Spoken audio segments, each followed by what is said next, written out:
네, 안녕하세요. 네, 오늘은 6월 25일인데요. 이제 이틀 후면은 관사 1차 시험이 있습니다. 이게 시험 직전에 제가 항상 하는 것이 있는데요. 자료를 일단 다 모으고 빠짐없이 빠른 속도로 보는 거예요.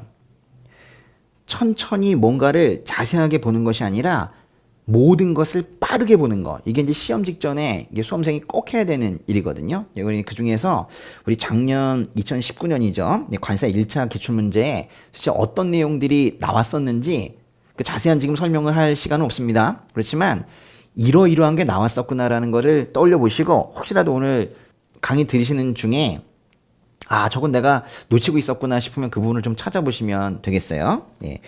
빠른 속도로 한번 보도록 하겠습니다. 제가 먼저 아예 답을 달아놨어요.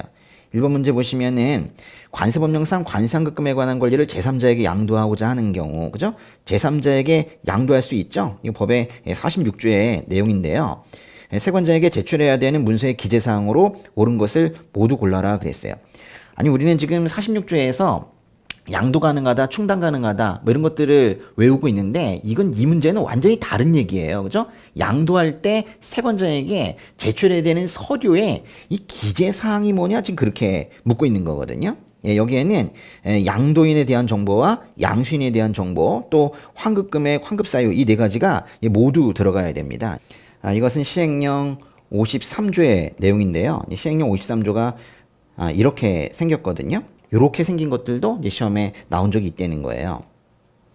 2번 체납정리위원회 구성에 관한 설명으로 옳지 않은 것은 체납정리위원회 위원장은 세관장이다. 또 위원수 5인 이상 7인 이내 관세납정리위원회는 세관에 둔다. 또 세관장이 임명 또는 위촉한다. 근데 보시면 위원회는 세관장이 임명하는 위원이 있고 위촉하는 위원이 있는데 임명하는 위원은 공무원 위원이고 위촉하는 위원은 민간위원이잖아요. 근데 이 위촉하는 위원, 즉 민간위원의 경우에는 임기가 있어요. 임기가 3년이 아니라 2년이죠. 또 모든 위원회에 있는 것이 아니라 민간위원회, 특별히 위촉하는 위원회만 있거든요. 그래서 이렇게 두 군데가 틀렸어요. 여기도 틀리고 여기도 틀렸고. 그래서 답이 3번이 되었던 문제입니다. 3번 관세법령상 관상급금의 환급 등에 관한 내용으로 옳은 것은 그랬어요. 이것도 이제 법의 이제 46조 내용인데요. 세관장이 확인한 관상급금은 납세무자가 청구하지 않더라도 환급해야 된대요. 이건 매우 중요한 얘기죠. 만약에 환급을 청구하면요, 그래도 당연히 환급을 하죠. 근데 청구하지 않더라도 환급한다. 그 내용인 것이죠. 이번은 어디가 틀린 거예요? 뭐 충당할 수 없다 그랬는데 충당할 수 있다 이겠죠. 동그라미 3번.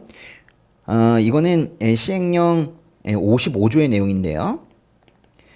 이게 미지급 자금의 정리라는 겁니다. 이 내용을 보시면 한국은행은 관세청장 일단 아니고요. 여기 이제 한국은행은 세관장 이렇게 되는데요. 세관장이 환급금 지급 계정에 이체된 금액으로부터 당해 회계연도의 환급 통지서 발행 금액 중 다음 회계연도 1월 30일까지 지급하지 못한 환급금을 세관환급금 지급 미필 2월 계정에 이월하여 정리해야 된다. 여기 보시면은 세관환급금 지급 미필 2월 계정이라고 있는데요. 그러니까 환급을 하려고 했으나 환급 못한 금액들을 넣어두는 어카운트를 말하고 있는 거예요. 근데 여기 1월 30일이 아니라 1월 15일이거든요. 그래서 여기에는 이렇게 두 군데가 틀렸습니다. 4번 세관장은 납세무자가 환급세에게 환급을 청구할 때 환급을 청구하면 그때는 환급을 해야 되죠. 근데 이제 우리가 이때 외우고 있는 것이 뭐냐면 지결사만입니다. 맞죠? 예. 지결사만이 뭐예요? 지체 없이 결정하고 30일 이내 환급하고 지체 없이 결정하고 틀렸네요. 30일 이내 환급하고 이렇게 되는 것이죠. 5번 세관장은 관상급금의 과다 환급액을 징수할 때에는 과다 환급을 한 날, 이거 이상하다, 그죠? 그 이자니까요. 과다 환급을 한 날에 여기 다음 날이 더 들어가야 될 거예요, 그죠? 다음 날부터 징수 결정을 하는 날까지 그렇게 해야 되겠습니다.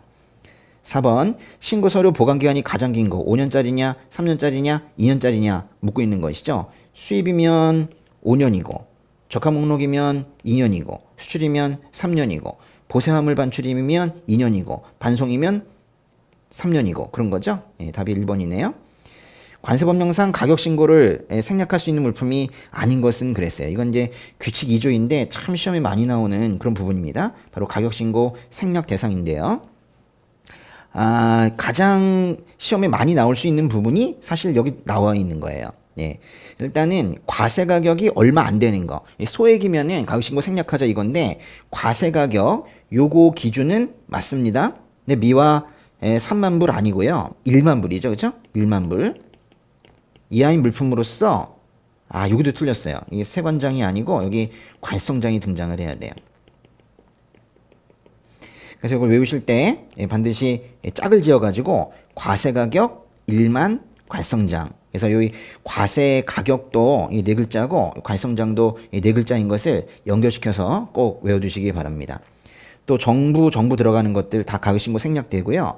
관세 및 내국세 등이 부과되지 않는 것도 가격신고서를 따로 제출할 그럴 필요는 없는 거예요. 1만 조수 특공 무 방정. 이게 바로 가격신고 생략 대상이죠. 뭘 줄임말이었었어요? 1만, 그죠? 1만 불 이하. 그리고 이거는 정보 조달 물품, 또 이거는 수출용 원재료, 특정 연구기관이 수입하는 물품, 공공기관이 수입하는 물품. 그리고 무자는 없지만은 바로 요거 얘기하는 겁니다. 관세 내국세 부과되지 않는 거, 무세품 같은 것들을 말하는 것이고, 방위산업용 물품, 또 정부 지자체가 수입하는 물품이죠. 이거 꼭 기억하시고요.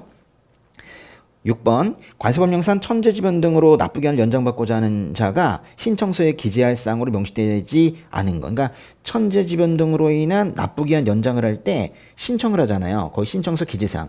유독 그 작년 1차 시험에서는 이 기재사항 문제가 많이 나왔었는데 또 계속 그렇게 나올지에 대해서는 사실은 잘 모르겠어요. 그렇지만 좀 이제 무리한 그런 문제이지만 포기하면 안 돼요. 이게 끝까지 이제 보셔야 되는데, 천재지변 등으로 인한 납부기한 연장 어떤 내용이 중요할까? 일단은 납부기한을 연장받고자 하는 기간은 매우 중요하지 않겠습니까? 그리고 왜 연장하고자 하는지 그 사유도 중요할 거예요. 사실은 법에는 이거 두 개가 같이 나와 있죠.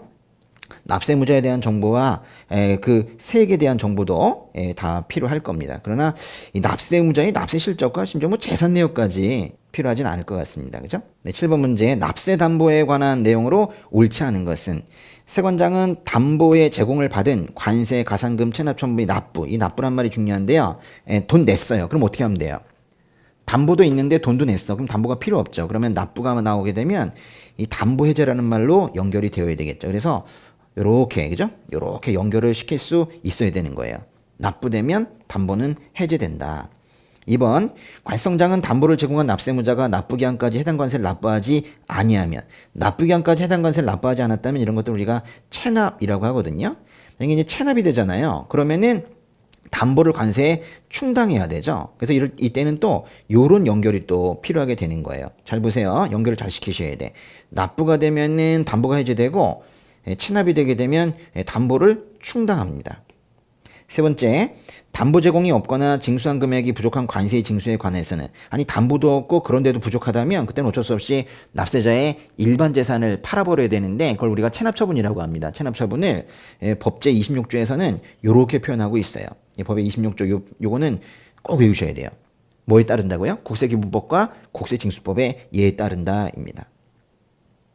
4번 담보를 제공한 자는 담보물의 가격 감소, 담보물의 가격이 감소되게 되면 담보물을 더 가져와야 될 거 아닙니까? 또는 다른 걸 가져오든가. 그래서 가격 감소가 나오게 되면 반대말 증가가 나오거나 또는 변경이라는 말이 나와줘야 돼요. 5번 담보를 제공하고자 하는 자는 담보의 종류, 수량, 금액 및 담보 사유를 기재한 담보 제공서를 세관장에게 제출해야 된다. 근데 담보 제공할 때에는 이게 필요하다고요. 담보 제공서, 그죠? 담보 제공서를 제출해야 된다라는 거예요. 8번 가산금 문제는 이건 필요 없겠네요. 그렇죠? 예. 9번 납세무 소멸 사유를 말하고 있는 것인데요. 명시되지 않은 거.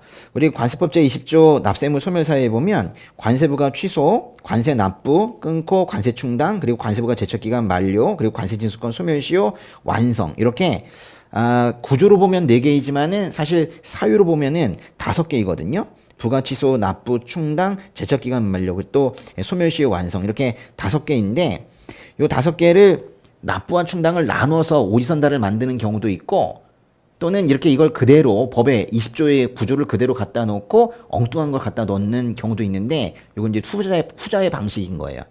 납세무자의 국적 변경, 이게 웬일입니까? 10번 관세법령상 세율을 대통령령으로 정하도록 하고 있는 관세 종류로 옳은 것을 모두 골라라 그랬는데 세율을 대통령령으로 정한다 그랬지만 사실은 세율과 대상을 대통령령으로 정한다라고 하고 있는 거예요. 대통령을 도와줄 뻔했죠. 보조할 뻔했다.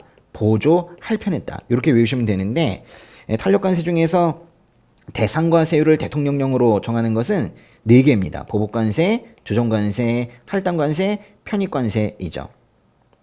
보복관세, 조정관세, 편입관세이죠. 니은과 미음은 아니네요. 기역 디귿리을 이렇게 고르는 문제입니다. 근데 여기서 이제 하나 더 알아두셔야 될 부분은 이게 탄력관세에서만 그런 것이지 사실은 여기에 국제협력관세도 대상과 세율을 대통령령으로 정하고 또 일반 특혜관세도 대상과 세율을 대통령령으로 정하는 것을 알아두셔야 돼요.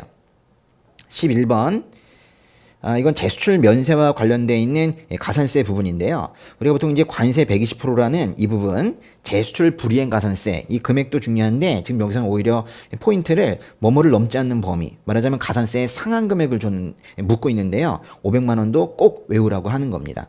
500만 원 가산세 상한이 붙어 있는 것은 2개예요. 재수출 불이행 가산세랑 수입 반송 신고 지연 가산세 2개입니다. 일반 특혜관세도 나왔었네요. 예. 일반 특혜관세 적용 대상 국가는 개발도상국가인데 그 앞에 대통령령이 붙어 있다는 거 알아두셔야 되고 그 대상 물품은 그것도 마찬가지로 대통령령으로 정하는 물품이에요. 그래서 이 대통령령으로 그 일반 특혜관세의 대상들이 모두 정해진다는 거 알아두셔야 돼요.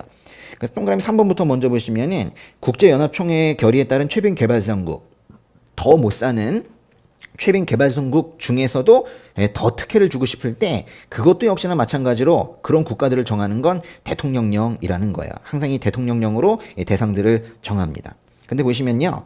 1번에 그리고 대통령령으로 정하는 개발도상 국가의 대통령령으로 정하는 물품에 대해서 특혜를 적용을 할 때 얼만큼의 특혜를 적용을 하느냐 기본세율보다 낮은 세율이라고 표현을 해요. 그런데 국제연합총회의 결의에 따른 최빈 개발도상국 더 못 사는 나라들에게는 더 많이 도와주죠. 다른 특혜 대상국보다 우대하여 특혜 관세를 적용을 합니다. 이것도 외워두셔야 돼요. 그래서 지금 이 구분을 잘 하시는데 일반적인 말 그대로 일반적인 일반 특혜 관세는 기본 세율보다 낮은 세율을 적용을 하는데 최빈 개발 대상국에 대한 경우에는 다른 특혜 대상국보다 우대하여 특혜 관세를 적용한다는 거 이걸 좀 기억을 하셔야 돼요. 동그라미 4번 국내 산업에 중대한 피해를 주거나 줄 우려가 있을 때 이때에는 우리가 더 힘드니까 우리는 적용을 정지시켜야 되는 거예요. 그래서 어떤 어려운 상황이 나올 때에는 우리 입장에서 적용 정지죠. 맨 끝에 거 보시면은 특혜 대상 물품에 대상이라는 단어가 보이죠. 적용되는 세율이라는 단어가 보이죠. 대상과 세율을 정할 때요. 맨 끝에 보시면 정한다 그랬는데 일반 특혜 관세는 대통령령으로 정하느냐 맞네요. 그렇죠? 이게 맞는 말이에요. 이게 바로 제가 이제 위쪽에서 설명했었던 이 얘기를 지금 하고 있는 겁니다. 대상과 세율을 대통령령으로 정하는 것은 탄력관세에선 보조할 편 그리고 국제협력관세, 일반 특혜관세도 여기에 들어간다는 거죠. 13번 보실게요. 관세의 분할납부 문제도 나왔었네요. 분할납부를 승인받은 법인이 해산을 했대요. 그럼 누가 돈을 내야 되느냐? 해산이면 청산입니다. 그런 반면에 파산 선고를 받으면 파산 관제인이 내도록 그렇게 되어 있어요. 법인이 해산한 경우에는 청산인이 세금을 내는데 이 해산이라는 것 자체가 더 이상 이제 분할납부를 진행할 수 없고 바로 세금을 내야 되는 전액을 즉시 징수하는 즉시 징수 사유에 들어가 있죠. 즉시 징수하며 청산인이 세금을 낸다. 그렇게 정리하시면 되겠어요. 동그라미 2번은 뭐가 틀린 거예요? 정부나 지자체가 수입하는 물품으로서 기획재정부령으로 정하는 물품이 수입될 때, 그래서 우리 이제 법의 107조의 분할납부에는 그 1항에 나오는 천재지변 등으로 인한 분할납부가 있고 2항에 나오는 특정 물품이 수입될 때의 분할납부가 있는데 특정 물품이 수입될 때의 분할납부는 3년이 아니라 5년짜리죠. 그리고 여기 보시면 좀 이상한 게 있는데요. 같은 문장에 기획재정부령이 있고 대통령령이 있는데 그렇게 될 수가 없어요. 그 분할납부 문장에서는 한 문장에 기획재정부령이 나오면 무조건 기획재정부령이 같이 나오고 대통령령이 나오면 대통령령이 같이 나오거든요. 특정한 물품이 수입될 때에 문장에 나오는 것은 기획재정부령입니다. 여기가 대통령령이 아니라 여기도 기획재정부령으로 바뀌어야 돼요. 이런 것들이 이제 시험에 나온 적이 있었고요. 용도 변경이나 양도 등을 할 때에는 승인을 받아야 된다. 이거는 뭐 분할납부뿐만 아니라 감면이나 용도 세율도 마찬가지죠. 14번 법제 93조 특정물품의 면세에 명시되어 있지 않은 것은 무엇이냐 그랬어요. 네.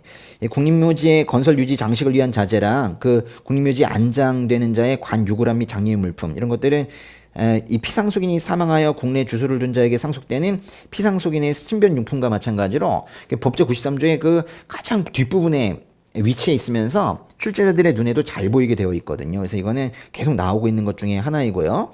이 핵사고로 시작하는 이것도 아주 많이 나오는 것 중에 하나인데 여기 아무리 복구 지원, 심전 구호 이런 것들이 들어가 있다 하더라도 자선용품으로 분류되는 것이 아니라 이거는 특정 물품의 면세입니다.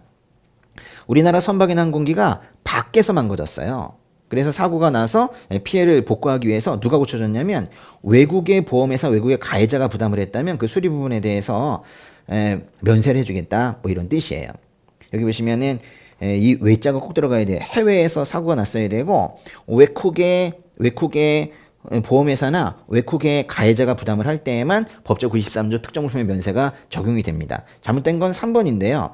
동식물의 번식 양식 및 종자 개량을 위한 물품. 이것이 법제 93조 특정물품의 면세에서 가장 시험에 많이 나왔던 건데 동식물의 번식 양식 및 종자 개량을 위한 물품의 구체적인 내용은 시행규칙에 나오거든요. 그러니까 물품 중 해양수산부 장관이 정하는 물품 이러면 안 되고 여기에 기획지정부령이라고 들어가야 될 거예요. 그죠? 막상 기획지정부령에 가보면 동식물의 번식 양식 및 종자 개량을 위한 물품이 뭐라고 나오고 있어요?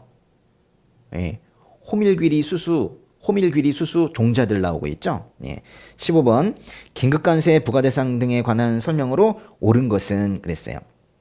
1번에 괄성장은 긴급관세 또는 잠정기관세 부과 여부를 결정하기 위해 필요하다고 인정되는 경우 관계행정기관의 장미 이해관계인 등에게 여기 보시면 끝에 협조 요청이란 말이 나오고 있어요. 뭔가 이 관세율과 관련되어 있는 협조 요청 이런 것들은 누가 하는 거예요? 괄성장이 아니라 세관장인가요? 그게 아니라 기획지정부 장관이죠. 그렇죠? 이건 여기는 장관이 들어가야 되는 거예요. 관세를 운영 주체, 특별히 협조 요청, 협자 들어가는 이런 것들은 기획지정부 장관이 한다는 거 알아두셔야 돼요. 여기도 협이 나왔네요. 그렇죠? 예. 여기도 괄성장이 그러니까 아니겠는데요. 여기도 마찬가지로 기획정부 장관이 들어가야 되는데 왜 2번으로 표시되어 있니? 이건 아닐 것 같은데요. 그죠? 예. 딱 보니까는 여기 3년이 아니라 여기 4년입니다. 예. 그 위에 거 바꿔야겠다. 그죠? 여기 이렇게 와야 되는 거예요. 예. 긴관세 부과기한은 4년을 초과할 수 없고 잠정기관세는 300일이 아니라 200일이죠. 근데 우리 이게 8년짜리도 있지 않았습니까? 뭐였었어요? 긴급관세 부과기간, 잠정기관세 부과기간, 수입수량 제한 적용기간 그리고 그것의 연장기간을 포함한 모든 총기간은 8년을 초과할 수 없다. 기억나십니까? 예. 3번에 긴급관세 부과와 잠정기관세 부과는 각각의 부과조치 결정 시행일 이후 오늘부터 부과합시다 라고 하면 그 이후에 수입되는 것에 대해서 적용이 된다라는 얘기예요. 밑에 보시면요. 긴급관세라고 하지 않고 잠정기획관세라고 했는데 긴급관세이든 잠정기획관세이든 같이 가는데요. 그거의 대상이든 세율이든 이런 것들은 대통령령으로 정하지 않죠. 왜냐하면 보조할 편이 아니니까 여기는 기획지정부령으로 정한다. 그렇게 말을 해야 되는 거예요. 17번 외교관용 물품 등의 면세 부분인데요. 명시되어 있지 않은 것은 그랬어요. 우리나라에 있는 외국의 대사관, 공사관의 업무용품. 또 3번에 보니까 영사관의 업무용품. 그래서 이 업무용품들은 모두 면세 대상이 됩니다. 근데 2번에 특이한 게 있는데요. 우리나라에 주재하는 외국의 대사, 공사 등의 그들의 사절과 가족이 사용한다 그랬어요. 이게 이제 중요한 게 바로 이 가족인데요. 대사, 공사, 외교관뿐만이 아니라 그들의 가족이 사용하는 것도 면세가 됩니다. 그러나 이 4번처럼 정부와 체결한 사업계약을 수행하기 위해서 외국 계약자와 그 가족이 그랬는데 여긴 가족이 들어가면 안 돼요. 가족이란 단어 앞에는 반드시 대사나 공사 또는 대사관, 공사관 이런 말들이 나와줘야 돼요. 외교관 쪽의 가족들만 면세가 되거든요. 5번에 보시면은 이 끝부분에 무슨 령이냐? 이 기획정부령인데요. 기획적 무령으로 이렇게 끝날 때에는 앞에 기자가 두 개가 나오거든요. 국제기구, 그죠? 또 보시면 고문관 기술단원, 그렇죠. 그럼 끝이 기획적 무령 이렇게 끝나야 돼요. 여기가 만약에 대통령령 그러면 아 틀리구나 이렇게 아실 수 있어야 돼요. 보세요. 여기 지금 기가 세 개 나왔죠? 끼, 이렇게 가야 되는 거예요. 18번 조정관세 부과 대상으로 명시되어 있지 않은 것은 조정관세. 일단은 세율 불균형이 나오게 되면 조정관세나 할당관세인데 조정관세 쪽에 세율 불균형 부분에는 조자가 들어가 있어요. 산업구조정관세 이렇게 되어 있죠. 요거는 맞는 얘기네요. 또 공중도덕보호, 인간동물 식물의 생명이 건강보호, 보호, 보전, 그죠? 계속 보자 나오죠. 또 보존, 또 보장, 뽀뽀뽀뽀뽀 조정관세 부과 대상이며 이것이 또한 1순위로 적용이 되는 그런 조정관세 부과 사유입니다. 국내에서 개발된 물품을 일정 기간 보호할 필요가 있는 경우에도 조정관세가 적용이 될 수 있죠. 네 번째, 농림축수산물 등 국제 경쟁력이 취약한 물품의 경우에도 적용이 될 수가 있는데 이 네 가지가 바로 조정관세 부과 대상이에요. 여기 지금 답은 5번인데요.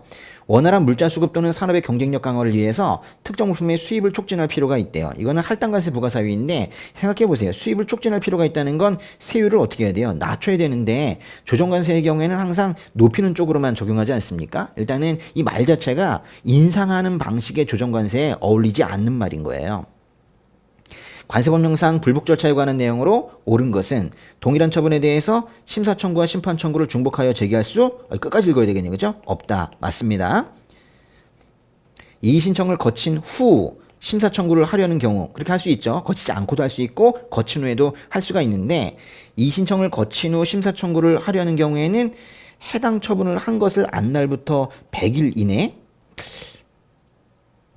좀 이상한데요. 그죠? 예. 일단은 100일이라는 숫자는 들어가면 안 되고 90일이어야 되고 지금 이게 처분 바로 다음에 심사 청구를 하는 것이 아니라 이의 신청을 거친 다음에 심사 청구를 하려는 것이기 때문에 여기는 해당 처분을 한 것을 안 날부터 이거보다는 이의 신청 결정 통지 받은 날부터 그죠? 이의 신청 결정 통지 받은 날부터 이렇게 돼요. 받은 날부터 90일 이렇게 가야 될 거예요. 세 번째, 심사 청구, 심판 청구를 하면 즉시 해당 처분의 집행을 중지하는 효력이 발생한다. 그럼 큰일 나겠죠. 심사 청구했다고 바로 집행이 중지되게 되면 추징을 어떻게 하겠습니까? 오히려 여기 이 뒷부분은 전체가 다 틀렸죠. 집행 부정지 원칙이 있습니다. 심사 청구인 또는 심판 청구인은 대리인을 선임할 수가 있는데 대리인은 변호사는 되는데 웬일이니 그죠? 관사 시험에서 이게 웬일이니요 그죠? 관사겠죠. 심사 청구 또는 심판 청구의 대상이 되는 것은 관세법령에 따른 처분으로서 위법한 처분 됩니다. 그런데 보니까 처분에 한한다 그랬어요. 아니죠. 위법한 처분만 심사 청구 대상이 아니라 부당한 것도 되잖아요. 그렇죠? 또는 필요한 처분을 받지 못한 것도 되거든요. 부작위도 되거든요. 그래서 위법한 처분만 된다고 하는 표현은 잘못된 거예요. 20번. 관세법령상 운송수단과 관련해서 세관장의 허가가 필요한 거. 외국무역선이 개항에 입항하려면 입항 보고죠. 출항할 땐 허가고요. 그죠? 답이 1번이네요. 3번에 개항의 바깥에서 물품을 하역하거나 환적하는 걸 뭐라고 그래요? 항해, 하역이고 이것도 마찬가지로 허가입니다. 외국무역선에서 판매하는 물품이라고 만약에 나온다면 이걸 선용품으로 바꿔서 읽어도 상관은 없어요. 다 같이 보는 거니까요. 선용품 등을 하역하거나 환적하려는 경우에도 세관장의 허가입니다.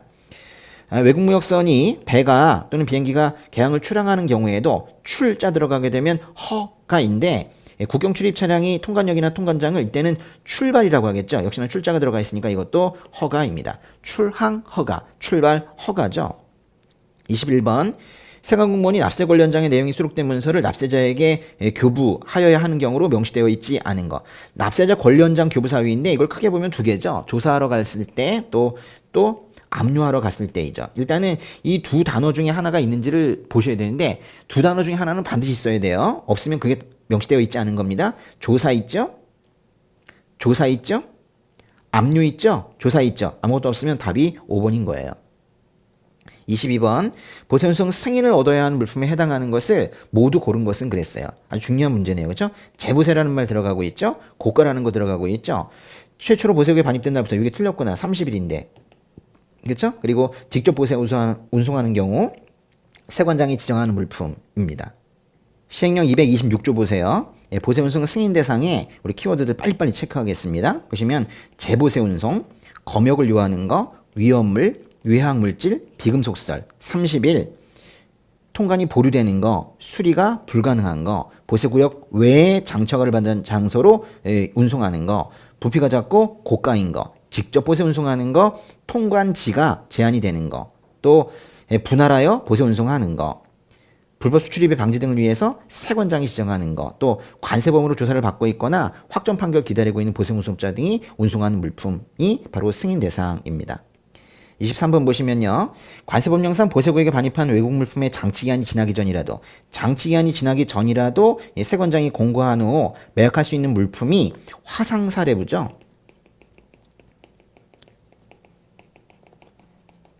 살아있는 동식물, 부패하거나 부패할 우려가 있는 거, 창고나 다른 외국 물품에 해를 끼칠 우려가 있는 거, 그리고 기간이 지나면 사용할 수 없게 되거나 상품 가치가 현저히 떨어질 우려가 있는 거. 아까 이게 사례역이군요. 그럼 이제 뭐가 남았어요?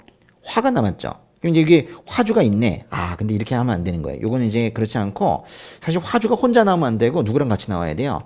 관성장이랑 같이 나와야 되죠. 관성장이 정하는 물품 중 화주가 요청하는 것 이래야 되거든요. 그래서 한 사람이 나오면 안 돼. 여기 이제 두 사람이 같이 나온다라는 걸 꼭 기억하셔요. 조사와 처분에 관한 설명으로 옳은 것은 무엇이냐? 관성장이나 세관장은 범죄 확증이 있으면 납부할 것을 통고할 수 있다. 이게 바로 이제 통고처분인데요. 통고처분의 주어는 관성장이나 세관장 맞습니다. 범죄 확증이 있을 때, 너무 확실할 때 통고처분하죠. 무엇을 납부할 것을 통고하냐면 세 가지인데요. 벌금에 상당하는 금액, 몰수에 해당하는 물품. 이상하다. 이게 이제 세 번째 게 이 몰수와 관련되어 있으려면 과징금이 아니라 추징금이라고 해야 되겠죠. 그래서 1번은 틀렸네요. 이번에 세관공무원은 피증참. 여러분 이 사람 아닙니까? 피증참. 이게 아주 중요한 사람인데요. 피증참은 조사받는 대상이고 조서 작성을 하는 대상이고 그렇죠? 네. 검증, 수색, 압수 중에는 누구를 막론하고 그 장소에 출입을 금할 수 있다. 그러니까 피증참이 조사받을 때는 아무도 못 들어온다. 예외가 있느냐? 없다는 거예요. 이게 맞는 말이고요. 세 번째, 검사가 관세범에 관한 사건을 인지한 경우에는 관성장이나 세관장이 고발이 없더라도 공소를 제기할 수 있다. 그냥 막 끌고 갈 수 있다 그랬는데 그렇지 않죠. 여기 끊고 관성장이나 세관장이 고발이 없으면 검사는 공소를 제기할 수 없다. 그래야 됩니다. 관세범에 관한 서류에는 본인이 직접 서명 날인하는 것도 가능하지만 사실 대서하는 것도 가능한데 여기 지금 안 된다 했기 때문에 틀린 거예요. 해진 후에는 이미 시작한 검증 수색 압수를 계속해서는 안 된다 그랬는데 해진 후에는 원래 하면 안 돼요. 인더 다크니스 하면 안 된다고. 그렇지만 이제 이미 시작한 거는 할 수 있도록 되어 있죠. 그렇죠? 네, 할 수 있습니다. 해지기 전에 시작한 조사는 계속할 수 있어요. 25번 세금계산서나 수입사실 증명자료를 비치하는 상설 영업장. 여기는 이제 아주 짧게 백화점이 있고요. 그리고 매출액 기준으로 수입물품 팔아서 돈 번 업체들의 경우에는 이 보고대상 또 서류를 가지고 있어야 되는 상설 영업장에 들어가고 있죠. 그래서 매출액 기준으로 5억 원 이상, 매출액 기준으로 이게 통신 판매, 온라인 판매의 경우에는 이거 아닌데 그죠? 이게 오프라인이 5억 원이면 온라인은 2배거든요. 그러니까 얼마겠어요? 10억 원이죠? 10억 원. 예. 그리고 이제 4번에 보니까 수입물품 매출액이 전체의 30%를 초과하는 상설 영업장. 그래서 이렇게 이제 4개의 경우에는 돈 많이 벌었으니까 뭔가 세관에 관리를 받아라 이런 얘기인데 5번은 좀 독특하죠. 예. 최근 3년 이내에 처벌받은 사실이 있는 상설 영업장도 여기에 해당이 됩니다. 여기 숫자를 보니까요. 이런 것들이 나왔네요. 최근 1년이 나왔고 여기 틀렸다. 그죠? 여기는 5억만 틀린 게 아니라 여기도 틀렸어요. 최근 2년이 아니라 여기도 최근 1년입니다. 여기도 최근 1년이죠. 그리고 최근 3년이 이 처벌 쪽에 붙어요. 최근 2년이라는 말은 어디 있느냐? 없어. 예. 여기 나오지 않습니다. 이거 기억을 꼭 하셔야 돼요. 여기 지금 나오는 숫자는 지금 최근 1년과 여기 3자 많이 들어가죠. 3자 있죠? 여기 30% 있고요. 그리고 숫자로 또 5억, 10억 이렇게 나오지 아예 2자는 나오질 않아요. 26번 포상금의 최대 액수는 얼마이냐 그랬어요. 포상금은 징수한 금액에 따라 달라져요. 얼만큼을 세관이 징수할 수 있었는지 한번 보세요. 관세 10억 원을 체납하고 있는데 의리 현금 5억 원을 은닉하고 있다는 사실을 관성장에게 신고했다. 그래서 과세청장이 체납하고 있던 10억 중 5억 원을 징수라는 단어를 찾아야 돼. 보세요. 징수했다. 그죠? 5억 원을 징수를 한 겁니다. 근데 이건 어떻게 계산을 해야 돼요? 보세요. 징수 금액이 제로일 때가 있고 2천만 원일 때가 있고 2억일 때가 있고 5억일 때가 있고 그렇죠? 일단은 2천만 원 미만인 경우에는 이때는 포상금이 없습니다. 예, 수고했다고 그냥 그러죠. 근데 요 2천만 원 넘어가고 2억 사이에서는 15% 줍니다. 2억부터 5억 사이에는 10% 주죠. 그리고 5억부터 뒤쪽에는 5% 주죠. 근데 이게 문제가 뭐냐면 2천과 2억 사이에서는 그냥 모든 금액의 15%인데 요거 10%는 사실 요거 2억을 넘어가는 요 X 금액, 그 X의 10%죠. 그리고 이 뒤에 5%는 이 5억을 넘어가는 요 Y 금액, 그 Y 금액의 5%죠. 그 대신 여기다가 3천을 더해주고 6천을 더해주죠. 근데 지금 이 문제는 얼마를 지금 징수를 했대요? 5억을 징수를 했대요. 그러면 딱 요 점에 있는 거네요. 초과되는 5억을 초과하는 금액이 없어. 그러니까 제로에 5% 없어요. 그냥 6천만 남겠네요. 그래가지고 답이 6천이 된 거예요. 27번 징역과 벌금을 병과할 수 있는 경우가 아닌 것은. 여러분 징역과 벌금은 언제 병과됩니까? 일단은 징역과 벌금의 병과는 일단 여기 맨 끝에 있는 5번 있죠. 이 비밀유지 의무 위반 이건 좀 따로 외워두셔야 되고 그거 말고 그 벌칙 부분에 나와 있는 건 이거죠. 269조부터 274조까지가 징역과 벌금의 병과가 되는 거예요. 그러니까 이 앞에 있는 것들이나 뒤에 있는 것들의 경우에는 징역과 벌금의 병과가 되지가 않는데 이 앞에 있는 거가 뭐가 있어요? 전자문서 위조변조죄 있죠? 또 뒤에 있는 건 뭐가 있어요? 체납처분 면탈죄가 있고 또 타인에 대한 명의대여죄가 있고 그렇죠. 별게 아니고 이게 지금 이 세 개를 딱 외워야 되는 거예요. 그죠? 요게 바로 징역과 벌금의 병과가 아닌 거예요. 지금 아닌 거 문제가 나왔으면은 이거 세 개가 있는지 찾으시면 되는 거예요. 여기 지금 위조변조 나왔다고 이거 아니네. 그지? 화폐 채권 그 밖에 유가증권에 위조변조 모조품을 수출하거나 수입한 자. 이거는 269조 1항에 나오는 거니까 아니겠고. 그러니까 여기서 지금 다른 걸 찾을 게 아니라 이 세 개를 찾으면 된다고요. 위조, 체납, 명의. 여기 보시니까 이 3번에 체납 처분의 집행을 면탈할 목적으로 이게 바로 체납 처분 면탈죄잖아요. 그래서 답이 3번이 되는 거예요. 28번 정기 선정에 의한 관세 조사 대상에 해당하는 것은 근데 지금 이 관세 시험이 오지선다잖아요. 해당하는 것을 물었단 말이에요. 왜냐하면 정기 선정에 의한 관세 조사 대상이 3개가 있거든요. 그러니까 해당하지 않는 것을 하려면 답이 2개가 될 수밖에 없잖아요. 그렇게 낼 수는 없으니까 이건 해당하는 걸 내게 되어 있어요. 그래서 이거는 아예 정기 선정에 의한 관세조사 대상은 따로 이거 자체 정답을 외우고 계시는 게 중요하다고요. 예. 무, 사, 불. 뭐 이 거꾸로 해서 이 불이 먼저 올라가 있기도 하죠. 이제 불사무. 무사불 또는 불사조 아니라 불사무. 그죠? 이거는 무작위 추출인 것이고 이거는 최근 4년 이상 조사받지 않은 것이고 불성실 혐의가 있는 것이고 그러니까 이 무사불 불사무 이 3개 중에 하나를 찾으시면 되는 거예요. 여기 있네요. 그렇죠? 29번 종합보세구역에 관한 설명으로 옳은 것은 1번에 세관장은 종합보세사업장의 운영인이 다른 사람에게 자신의 성명상호를 사용하여 종합보세사업장을 운영하게 한 경우 여기 보시면 다른 사람에게 자신의 성명상호를 사용해서 종합보세구역을 운영하게 했다면 이 명의대여 한 겁니다. 종합보세구역에서 명의대여 하잖아요. 그럼 명의대여 했던 그 운영인이 운영하고 있는 종합보세사업장은 폐쇄시킵니다. 그래서 여기 보시면 종합보세기능 수행중지 그래서 업무정지로 끝나는 것 같은데 이게 아니라 여기는 아예 종합보세사업장 폐쇄명령이 들어가야 돼요. 폐쇄명령이야 기간이 필요 없으니까 여기도 다 틀린 거겠죠. 그렇죠? 예. 원래 종합보세구역에 반입반출되는 물품이 내국 물품인 경우에는 신고를 생략하게 하거나 또는 간소한 방법으로 반입반출하게 할 수가 있어요. 이거는 이제 법의 199조에 나오는 내용인데 다만 그거에 딸려있는 시행규칙이 있거든요. 시행규칙 70조. 이건 좀 너무 깊은 문제여서 조금 제가 보기엔 이제 언짢긴 한데 여기에 예외가 있어요. 신고 생략이 안 되는 것들 그중에 이제 하나가 세관장의 허가를 받고 내국 물품만을 원료로 하여 제조 가공 등을 하는 경우이거든요. 이거는 이 정도만 보시면 되겠고요. 세 번째, 운영인은 종합보세구역에 반입된 물품을 종합보세구역 안에서 이동, 사용 또는 처분을 할 때에는 장부로도 되고 전산 처리 장치를 이용해서도 기록을 이제 유지할 수 있도록 그렇게 되어 있습니다. 판매인은 종합부세구역에서 관세가 포함된 가격으로 물품을 판매한 후 외국인 관광객이 구매한 날부터 6개월 이내 국외 반출. 이 국외 반출 사실이 확인되면 이제 관세 환급이 되는데요. 6개월이 아니라 여기 3개월입니다. 이 숫자는 좀 외우고 계셔야 되고요. 종합부세구역에 대해서는 어떤 거를 준용한다 그랬는데 종합부세구역 규정의 그 맨 마지막에 가면 특허부세구역 규정 준용하는 조문들이 쭉 나와 있어요. 몇 조, 몇 조, 몇 조는 준용한다. 근데 거기에 176조의 2는 빠져 있거든요. 그것까지 어떻게 외우라고 하는지 모르겠지만 이런 문제도 나온 적이 있습니다.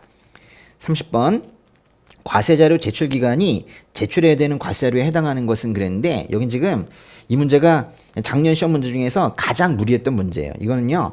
이건 법의 본문에 나오는 게 아니라 별표에 나오는 거거든요.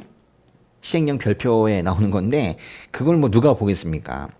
과세 자료 제출 기간이 제출해야 되는 것들은요. 이게 뭐 1월 말에 제출해야 되는 것도 있고 7월 말에 제출해야 되는 것도 있고 매일 제출해야 되는 것도 있고 한데 실시간으로 제출해야 되는 것이 딱 3개가 있어요. 이제 그 중에 하나가 바로 이 여권 발급에 관한 자료인데 이거 말고 나머지 2개는 시험에 나올 법한 성질의 것이 아니에요. 그래서 또 나온다면 이거밖에 없는데 가능성은 좀 적다고 보고 있습니다. 이렇게만 연결시켜 놓으시면 되겠어요.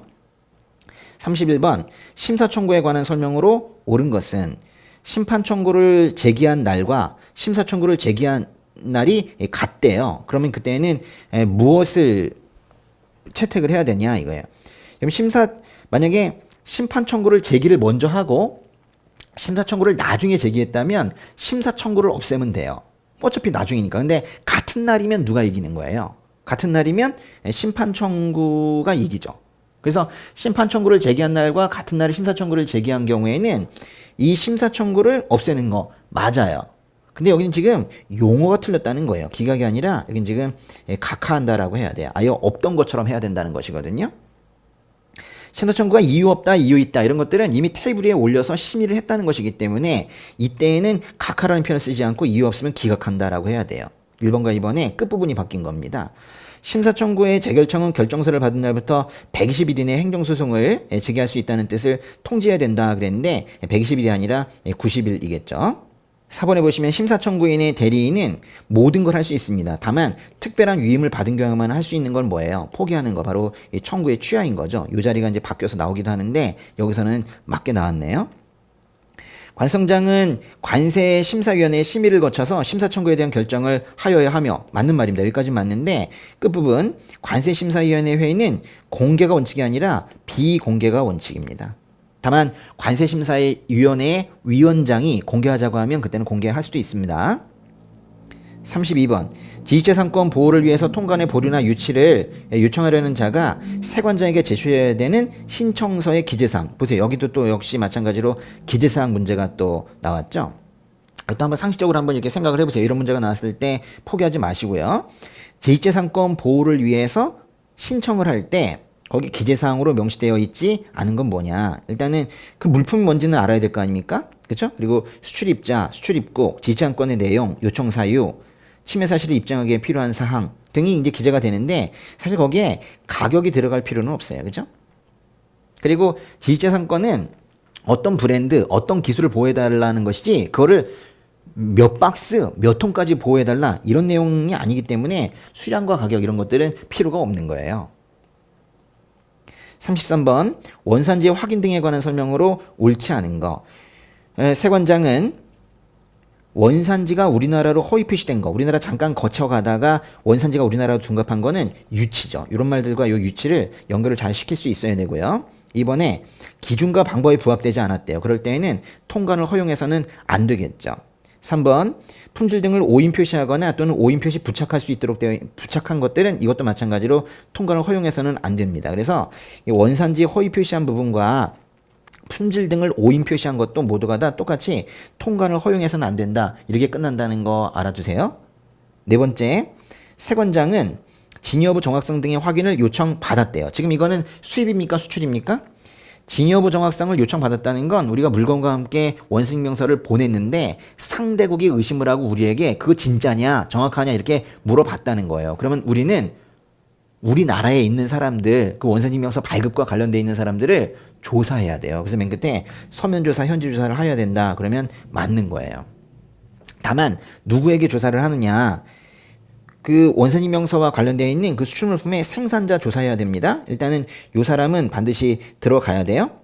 그런데 수입자는 여기 상관이 없어요. 지금 우리가 수출하고 있는 거라니까요. 여기서의 수입자라면 사실 상대국의 사람을 말하게 되는 거예요. 그래서 여기는 수입자가 아니라 오히려 이 자리에는 수출자가 들어가야 돼요.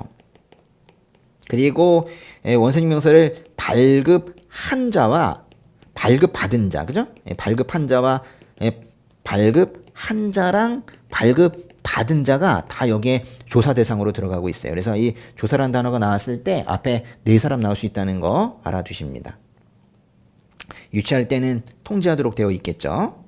34번 통관 절차 등의 국제협력 그랬는데 통관 절차 등의 국제협력은 세 개밖에 없어요. 뭐뭐 있어요? 이 국제협력은 참 어렵다고 그랬죠? 아주 상상하기 어렵다고 그랬어요.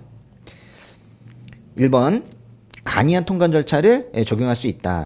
동그라미 1번은 상호주의에 따른 통관 절차 간소화 부분을 얘기하는 겁니다. 상 중에 하나인 것이고요. 그 다음에 이제 두 번째 관세청장은 관세 부과 징수를 위해서 대한민국 정부가 다른 국가와 관세 행정에 관한 협력 및 상호 지원에 관해서 체결한 협정에 따라 다른 법률에 저촉되지 아니하는 범위 내에서 다른 국가와 교환해야 되며 다 맞는 말인데요. 상호주의 원칙에 따라 상대국의 수립 신고 자료 등을 제공하는 것을 제한해서는 아니 된다. 만약에 제한해서 아니 되는 거면 법에 이런 말은 있지도 않았을 거예요. 상호주의에 따라 제한할 수 있다라는 것이 맞는 말입니다. 이것도 마찬가지로 이거는 국가 간 세관 정보의 상호 교환 부분에 있는 거예요. 두 번째 상인데요.